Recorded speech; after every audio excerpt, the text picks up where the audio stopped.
Hey, what is up, guys? Tyler here with Secureteam. Some really big stories today, the first of which comes with a new claim that a treasure hunter in a new Discovery Channel TV show says that he has found evidence of an extraterrestrial spaceship while exploring ancient shipwrecks beneath the Bermuda Triangle. And so, according to this new report here from the Daily Mail, and I'll put the link down here below, explorer Daryl McLaws has been using secret maps created by famed NASA astronaut Gordon Cooper to find shipwrecks in the Caribbean.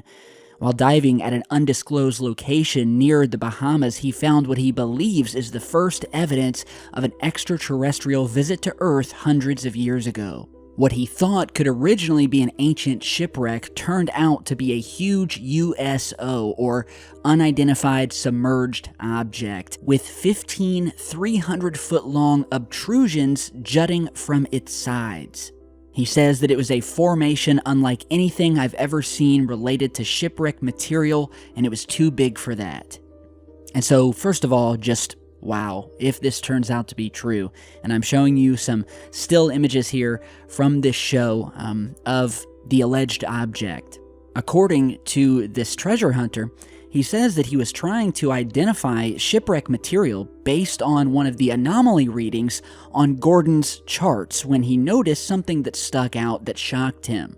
And what appeared to him as a large dome that had a bunch of horizontal cylinder structures sticking out of it. And even more interesting was that the coral that's actually covering this object has been dated to be more than 5,000 years old. And according to the report here showing this image, it says that a close-up of one of the horizontal structures, which has scientists baffled, and because of the extreme currents at this location, it's almost impossible for coral to grow at all, let alone into anything this large. Here you guys are seeing what the man describes as the right jutting section of the USO. According to scientists on Daryl's team, no coral anywhere in the world could grow in this formation naturally, and that there would have to be an underlying structure to support that type of growth. McLaws, aged 55, described what he found while filming episode 7 of the show Cooper's Treasure on the Discovery Channel that tells how he and his team want to bring the alien spaceship to the surface, saying, quote, "It was a formation unlike anything I've ever seen related to shipwreck material. It was too big for that. And it was completely different from anything I've seen that was made by nature." So here you guys are seeing some pictures of these cylinders, as they're calling them, 300 feet each, sort of sticking out of the central domed structure. By the way, 300 feet out, that's about the length of a U.S. football field, so that's pretty massive. And here in another image, it shows these strange shapes that score the top of this central mound here. And they're saying that each of these lines is the width of a family home, so a house. And so I'll put the link to the article down here. It's much longer. But my question is, what could be, could this be natural? I'm trying to rack my brain for something that would have like a central dome with 15, at least, 300-foot long arms jutting from the sides of this thing. And furthermore, it's even more mysterious because it was found in the Bermuda Triangle, which, most of you should know that location. If you don't, well, suffice it to say it's one of the most mysterious and some would say terrifying parts of the ocean, where over decades and decades, hundreds of ships and boats of all sizes have just vanished off the face of the earth, as well as planes flying above, just disappearing. And we're talking jets, prop planes, you name it. Add to that what have been described as strange gravitational anomalies and magnetic anomalies. Planes that don't disappear will begin malfunctioning or completely shut down. And it's also been said that this area is a hotbed for UFO activity, with many strange things seen in the skies over the Bermuda Triangle as well as down in the water. We've spoken many times in our past few videos, in fact, about our oceans We don't know what's down there. We've barely explored our oceans at all. So much mystery down there, an alien planet in and of itself. Forget space. And if this object is what this man thinks, well, that would be completely groundbreaking. So I guess we're just going to have to follow the story, see what happens. I'm definitely going to be checking out this episode. I mean, I really don't watch the Discovery Channel, but I'm going to have to take a look now. But I'll definitely keep you guys posted. Tell me what you think. Check out the article down below. Now, in other news, we have another pretty big story, this time coming out of Ohio, where a man claims to have sighted an actual alien walking across the road and into the forest. An alien has landed from outer space. It sounds like something from a science fiction movie, but according to a report from the Mount Vernon News, a man from the Mutual UFO Network, that's a thing, contacted them saying someone saw an alien walking across Ohio 13. Do you believe in aliens?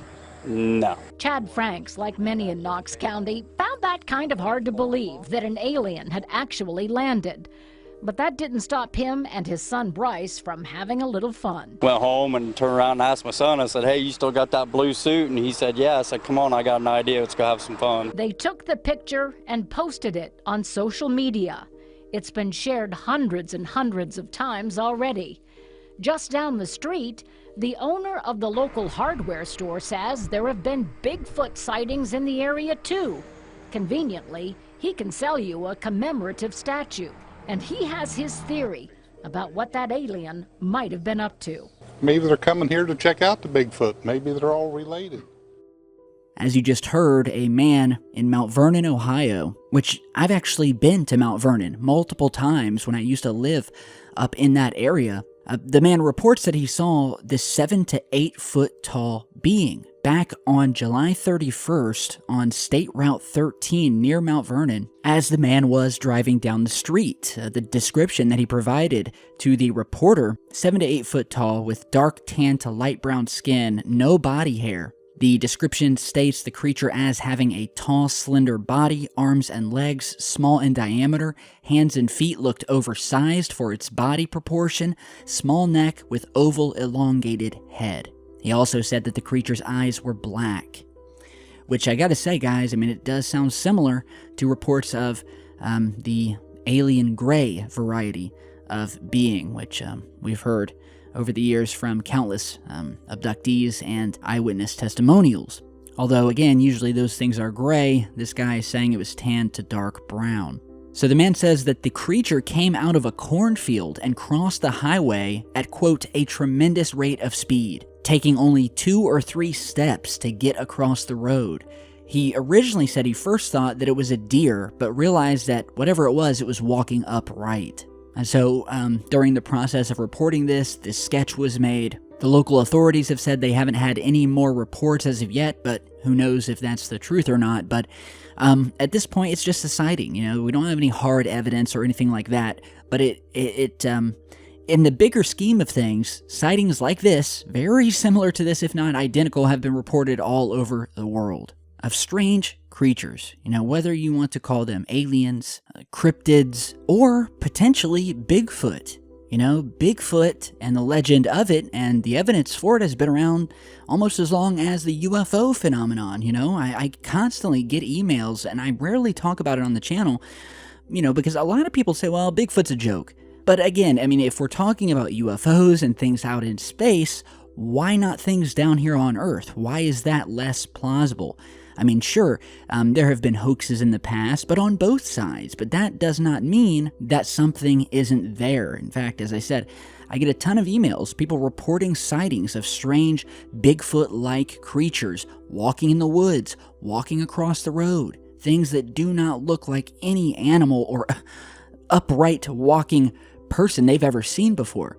You know, and in fact, I'd like to direct you guys, if you'd like to know more about Bigfoot, there's a couple of channels out there. One that I know of that is really cool. The guy even put out a documentary called Tennessee Bigfoot, and it's a documentary of his investigation while going on a cross-country road trip that, in his opinion, he says, raise more questions than answers.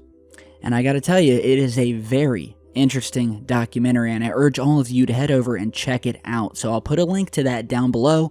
If you have some free time, go and check it out. What's the hurt, and you'll definitely learn something. Always expand your palette of strangeness, because it all could very well be connected.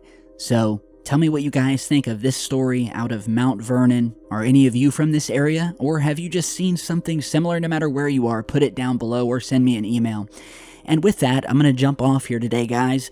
Before I go, I just want to give a quick shout out to a Sharon Milling, who sent me a couple of pics of her very own Secureteam sticker that she made and put on her car. She says that she is very proud of it, a massive fan of the channel, proudly traveling around London showing the sticker. She says that many people ask her about the sticker and that cars will flash their lights to get a better look. So, what can I say? I'm honored. From what I hear, Secureteam, I mean, it's growing and being watched by more people than I could have ever expected. And it truly is awesome to know that there are so many truth seekers out there. So, thank you guys again, all of you, for coming back and watching these videos. Stay tuned, as I always say, and I will see you back in just a bit. Stay safe, guys.